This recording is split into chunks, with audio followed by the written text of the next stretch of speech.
Hi friends, welcome back. ಇವತ್ತಿನ ಒಂದು ವಿಷಯ ಏನಪ್ಪ ಅಂತ ಹೇಳಿದ್ರೆ, ಕಾಮನ್ ಆಗಿ ಬರ್ತಿರುವಂಥ ಒಂದು ಕಮೆಂಟು, ಕಾಫಿ ಟೀ ಕುಡಿಬೋದಾ? ಈ ಡ್ರಿಂಕ್ನ ನಾವು ಡಯೆಟ್ನ ಫಾಲೋ ಮಾಡೋರು ಕಾಫಿ ಟೀ ಕುಡಿಬೋದಾ? ಸಕ್ಕರೆನ ಏನು ಸ್ವೀಟ್ಸ್ ಎಲ್ಲ ಆಗಿರ್ಬೋದು ನಮ್ಗೆ ಇಷ್ಟ ಆದರೆ ತಿನ್ಬೋದಾ ಅಂತ ಹೇಳಿ ಬಂದಿರುವಂಥ ಒಂದು ಕಾಮನ್ ಕ್ವಶನ್ ಅಂತಲೇ ಹೇಳ್ಬೋದು.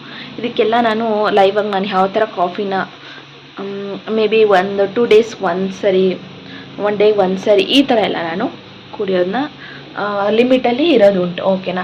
ಹಾಗಾಗಿ ಇವತ್ತಿನ ಒಂದು ವಿಡಿಯೋನ ಮಾಡ್ತಾಯಿದ್ದೀನಿ. ನಿಮ್ಮ ಕಮೆಂಟ್ಸ್ಗಳಿಗೆ ನನ್ನ ಒಂದು ಉತ್ತರ ಯಾವ ಥರ ಇರುತ್ತೆ ಅಂತೇಳಿ ಕೊನೆವರೆಗೂ ವಿಡಿಯೋ ನೋಡಿ. ಫಸ್ಟ್ ಟೈಮ್ ನನ್ನ ಚಾನಲ್ ನೋಡ್ತಾರೆ, ಲೈಕ್, ಶೇರ್ ಆ್ಯಂಡ್ ಕಮೆಂಟ್ನ ಸಬ್ಸ್ಕ್ರೈಬ್ ಮಾಡ್ಕೊಳ್ಳಿ. ದಯವಿಟ್ಟು ಒಂದು ಸಬ್ಸ್ಕ್ರೈಬ್ ಬಟನ್ನ ಒತ್ತಿ. ಓಕೆನಾ? ನೆಕ್ಸ್ಟ್ ಏನು ಡೌಟ್ ಇದೆ ಅದನ್ನು ನೀವು ನನಗೆ ಕಮೆಂಟ್ ಮಾಡ್ಬೋದು. ಓಕೆನಾ? ನಿಮ್ಮ ಒಂದು ಡಯೆಟ್ ಫುಡ್ ರುಟೀನ್ ತೋರಿಸಿ ಅಂತ ಹೇಳ್ತಾ ಇದ್ದೀರಾ. ನಾನು ನೆಕ್ಸ್ಟ್ ತೋರಿಸೋದಕ್ಕೆ ಟ್ರೈ ಮಾಡ್ತೀನಿ. ನಾನು ಕಾಫಿ ಆಗಿರ್ಬೋದು ಅಥವಾ ಟೀ ಆಗಿರ್ಬೋದು, ನನ್ನ ಏನು ಯೂಸ್ ಮಾಡಿಕೊಂಡು ಟೀನ ಪ್ರಿಪೇರ್ ಮಾಡಿದೆ ಅಂತ ನೋಡಿದ್ದೀರಲ್ಲ, ಅಷ್ಟೇ. ಮೇ ಬಿ ನೀವು ಸಕ್ಕರೆನ ಫುಲ್ ಅವಾಯ್ಡ್ ಮಾಡಿದ್ರೆ ತುಂಬ ಒಳ್ಳೆಯದು. ನೀವು ಟೆಸ್ಟ್ ಮಾಡಬೇಕು ಅಂದರೆ 1 ವೀಕು ಸಕ್ಕರೆ ತೊಗೊಳ್ಳಿ. ಎಷ್ಟು ಗೇಯ್ನ್ ಆಗ್ತೀರಾ ಅಂದರೆ ವೆಯ್ಟು ಸಿಕ್ಕಾಪಟ್ಟೆ ವೆಯ್ಟ್ ಗೇಯ್ನ್ ಆಗ್ತೀರಾ. ಹಾಗಾಗಿ ಸಕ್ಕರೆನ ಫುಲ್ಲು ಸ್ಟಾಪ್ ಮಾಡಿ. ನೀವು ಒಂದು ಸರಿ ನಿಮಗೆ ನಿಮಗೆ ಸ್ವಲ್ಪ ಹಿಂಸೆ ಆಗ್ತಿರ್ಬೋದು. ಏನಂತಂದರೆ ಸಕ್ಕರೆನ ತೊಗೊಳಕ್ಕಾಗಿರ್ಬೋದು, ಎಲ್ಲದಕ್ಕೂ ಸ್ವಲ್ಪ ಮಟ್ಟಿಗೆ ಈಗ ಸ್ವಲ್ಪ ಕಷ್ಟ ಆದರೆ 1 ವೀಕ್ ಆದಮೇಲೆ ನೀವೇ ಸಕ್ಕರೆ ಬಿಡ್ತೀರಾ. ಅಷ್ಟು ಅಡಿಕ್ಟ್ ಆಗಿಬಿಡ್ತೀರ ಬೆಲ್ಲ ಯೂಸ್ ಮಾಡೋದ್ರಿಂದ. ಓಕೆನಾ? ಬೆಲ್ಲದ್ದು ಕಾಫಿ ಮಾಡ್ಕೊಂಡು ಕುಡೀರಿ, ಟೀ ಮಾಡ್ಕೊಂಡು ಕುಡೀರಿ. ಬಟ್ ಅದನ್ನು ಸಹ ಅವಾಯ್ಡ್, ಇಲ್ಲಿ ಜಾಸ್ತಿ ಬೇಡ. ಇದೊಂದು ಹೇಳೋದಕ್ಕೆ ಇಷ್ಟಪಡ್ತೀನಿ. ಆಲ್ಮೋಸ್ಟ್ ಬಂದಿರೋವಂಥ ಒಂದು ಕಮೆಂಟ್ಸ್ಗಳಲ್ಲಿ ಇದು ಅಷ್ಟೇ ಜಾಸ್ತಿ.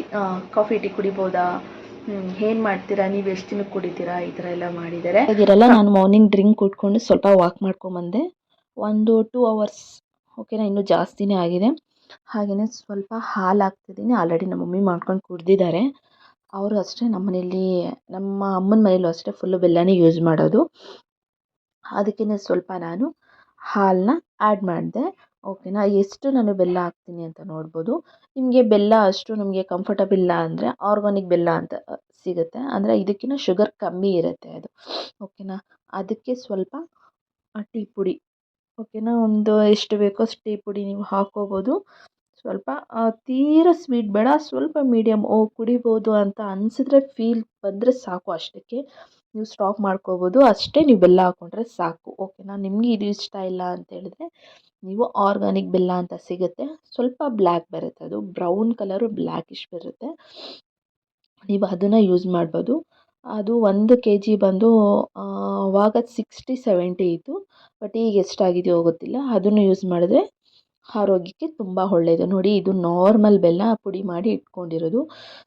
ನೋಡ್ತಾ ಇದ್ದೀರಲ್ಲ, ಅದು ಮಾಮೂಲಿ ಏನು ಸಿಗುತ್ತಾ ಅದೇ ಬೆಲ್ಲ, ಅದನ್ನೇ ಯೂಸ್ ಮಾಡಿಕೊಂಡು ಕಾಫಿ ಮಾಡ್ತಾಯಿದ್ದೀನಿ. ನೋಡೋದಲ್ಲ, ಅಷ್ಟೇ ನಾನು ಯೂಸ್ ಮಾಡಿದ್ದು. ನೆಕ್ಸ್ಟು ನಾನು ಯೂಸ್ ಮಾಡೋಕ್ಕೆ ಹೋಗಿಲ್ಲ. ಬೇಕು ಅಂದರೆ ನಾನು ಸ್ವಲ್ಪ ಹಾಕ್ಕೊಂಡ್ರೆ ಸಾಕು. ಓಕೆನಾ? 1 ಸ್ಪೂನ್ ಮೇಲೆ ಜಾಸ್ತಿ ತೊಗೊಳೋದಕ್ಕೆ ಹೋಗಬೇಡಿ. ನಾನು ಬ್ಯಾಂಗ್ಳೂರ್ಗೆ ಹೋದರೆ ಫುಲ್ ಅವಾಯ್ಡ್ ಮಾಡ್ತೀನಿ. ಏನಂದರೆ ನನ್ನ ಮಗಳೂ ಎಷ್ಟು ಹಿಂಸೆ ಮಾಡಿದ್ರು ಅವಳು ಹಾಲು ಕುಡಿಯೋದಿಲ್ಲ.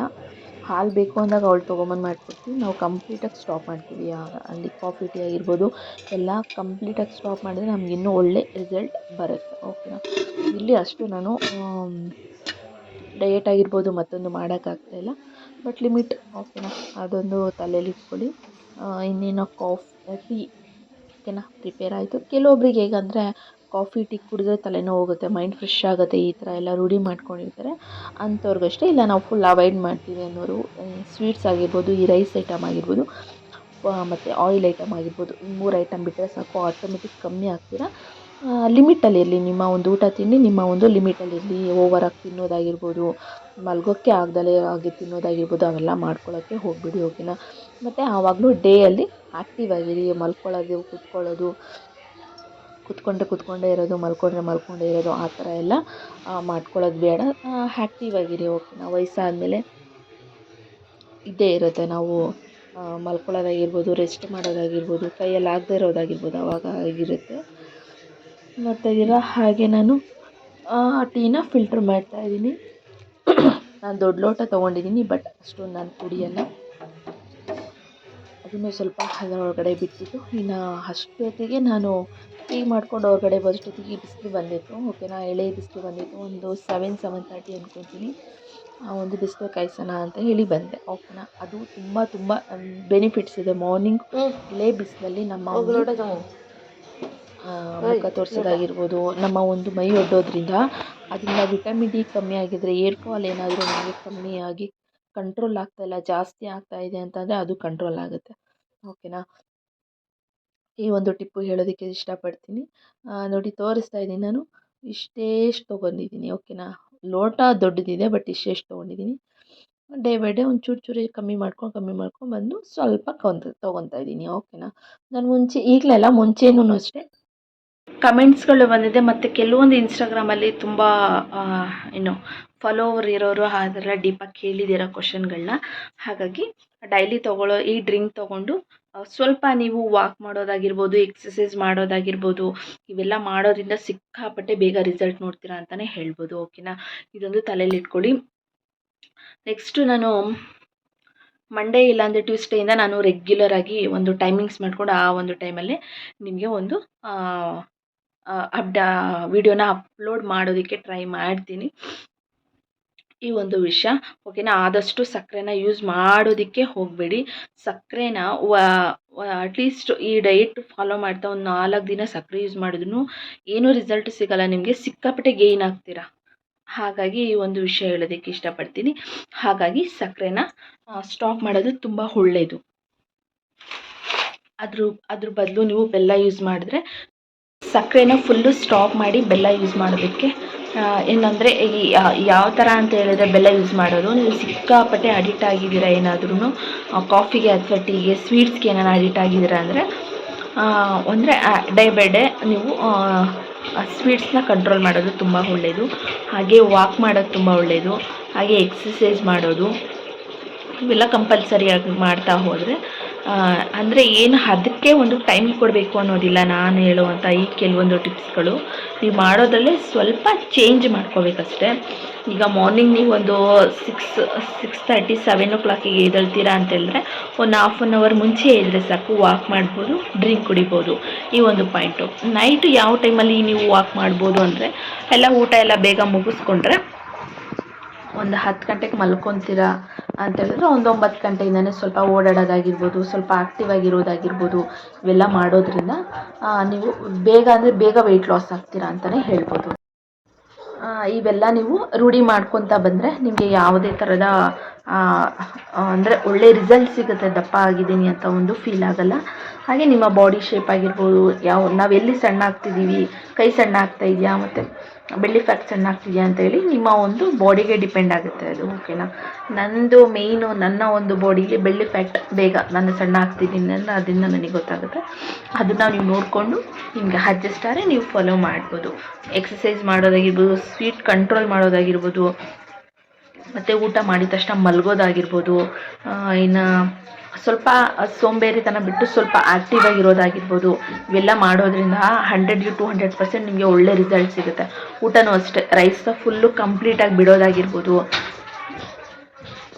ಆಮೇಲೆ ಲಿಮಿಟಲ್ಲಿ ಮುದ್ದೆ ತಿನ್ನಿ, ಚಪಾತಿ ತಿನ್ನಿ.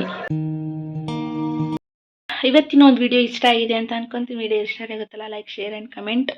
ಓಕೆನಾ, ನೆಕ್ಸ್ಟ್ ವಿಡಿಯೋದಲ್ಲಿ ನಾನು ನೆಕ್ಸ್ಟ್ ಅಪ್ಡೇಟ್ ಕೊಡ್ತೀನಿ, ಏನು ಮಾಡಬೇಕು ಏನು ಮಾಡಬಾರ್ದು ಅಂಥೇಳಿ. ಕಂಪ್ಲೀಟಾಗಿ ಶುಗರ್ ಏನಾದರೂ ಅಂದರೆ ಸಕ್ಕರೆ ಏನಾದರೂ ಪರ್ಟಿಕ್ಯುಲರಾಗಿ ಅವಾಯ್ಡ್ ಆಗಿದ್ದರೆ ಪರವಾಗಿಲ್ಲ. ಅವಾಯ್ಡ್ ಆಗಿಲ್ಲ ಅಂದರೆ ಅಡಿಕ್ಟ್ ಆಗಿದ್ದೀರಾ ಅಂದರೆ ಅವಾಯ್ಡ್ ಮಾಡ್ಕೊಳ್ಳಿ. ಸ್ವಲ್ಪ ಲೈಟಾಗಿ ಬೆಲ್ಲ ಯೂಸ್ ಮಾಡಿ. ನಾನು ನೆಕ್ಸ್ಟ್ ವಿಡಿಯೋದಲ್ಲಿ ಅಪ್ಡೇಟ್ ಕೊಡ್ತೀನಿ. ನಿಮ್ಗೆ ಒಳ್ಳೆ ರಿಸಲ್ಟ್ ಸಿಗುತ್ತೆ. ಡೈಲಿ ಮಾರ್ನಿಂಗ್ ಅಂತೂ ಕಂಪಲ್ಸರಿಯಾಗಿ ತೊಗೊಳ್ಳೇಬೇಕು. ಮಾರ್ನಿಂಗ್ ತೊಗೊಂಡು ಸ್ವಲ್ಪ ಏನನ್ನ ಎಕ್ಸಸೈಸ್ ಮಾಡಿದ್ರೆ ಫುಲ್ಲು ಒಳ್ಳೆ ರಿಸಲ್ಟ್ ಬರುತ್ತೆ. ನೀವು ಹಂಗೂ ಏನಾದರೂ ಆಗಿಲ್ಲ ಅಂದರೆ ಸ್ವಲ್ಪ ವಾಕ್ ಮಾಡಿ ಅಷ್ಟೇ. ನಮಗೆ ಎಕ್ಸಸೈಸ್ ಮಾಡೋದೆಲ್ಲ ರೂಢಿ ಇಲ್ಲ ಅಂದರೆ ವಾಕ್ ಮಾಡ್ಕೊಳ್ಳಿ. ಇನ್ನು ನೈಟ್ ನೀವೇನೋ ತಿಂದಿದ್ದೀರಾ ಅದ್ರ ಮೇಲೆ ಡಿಪೆಂಡು. ತೊಗೊತೀನಿ ಅಂದರೆ ತೊಗೊಳ್ಳಿ, ಸಿಕ್ಕಾಪಟ್ಟೆ ಒಳ್ಳೆ ರಿಸಲ್ಟ್ ಬರುತ್ತೆ. ಸೈಡ್ ಎಫೆಕ್ಟ್ಸ್ ಅಂತ ಎಲ್ಲ ಏನೂ ಆಗೋಲ್ಲ. ಬೆಳ್ಳುಳ್ಳಿ ತಿನ್ನೋದ್ರಿಂದ ಏನಾಗ್ಬೋದು ಅಂದರೆ ನಿಮಗೆ ಸ್ವಲ್ಪ ಹೊಟ್ಟೆ ಉರಿ ಬರ್ಬೋದು 1-2 ಡೇಸು. ಆಮೇಲೆ ನಾರ್ಮಲಾಗಿ ಬಾಡಿ ಅಡ್ಜಸ್ಟ್ ಆಗುತ್ತೆ. ಏನಂದರೆ ಈ ಒಂದು ಟೈಮಲ್ಲಿ ನೀವು ರೂಢಿ ಮಾಡಿಕೊಂಡ್ರೆ ಒಳ್ಳೆಯದು. ಯಾಕಂದರೆ ಥಂಡಿ ಇರೋದ್ರಿಂದ ಅಷ್ಟು ಬಾಡಿ ನಿಮಗೆ ಹೀಟ್ ಆಗೋಲ್ಲ, ಹೀಟ್ ಅನಿಸಲ್ಲ. ಓಕೆನಾ, ಈ ಒಂದು ಟೈಮಲ್ಲಿ ರೂಢಿ ಮಾಡ್ಕೊಳ್ಳಿ. ಇನ್ನು ನೆಕ್ಸ್ಟು ಬಿಸಿಲು ಕಾಲದಲ್ಲಿ ಸ್ವಲ್ಪ ರೂಢಿ ಮಾಡಿಕೊಂಡೆ. ಯಾಕಂದರೆ ಇದು ಡೈಲಿ ತಿನ್ನೋದ್ರಿಂದ ನಿಮ್ಗೆ ಏನಾನ ಉರಿ ಅಂದರೆ ಹೊಟ್ಟೆ ಉರಿ ಎಲ್ಲ ಜಾಸ್ತಿ ಆಗೋದು ಅವಾಯ್ಡ್ ಆಗುತ್ತೆ. ಬಿಸಿಲು ಕಾಲದಲ್ಲಿ ಸ್ವಲ್ಪ ಜಾಸ್ತಿ ಆಗ್ಬೋದಷ್ಟೇ. ಹಾಗೆಯೇ ಇವತ್ತಿನ ಒಂದು ವಿಡಿಯೋನ ಇಲ್ಲೇ ಮುಗಿಸ್ತಾ ಇದ್ದೀನಿ. Thanks for watching.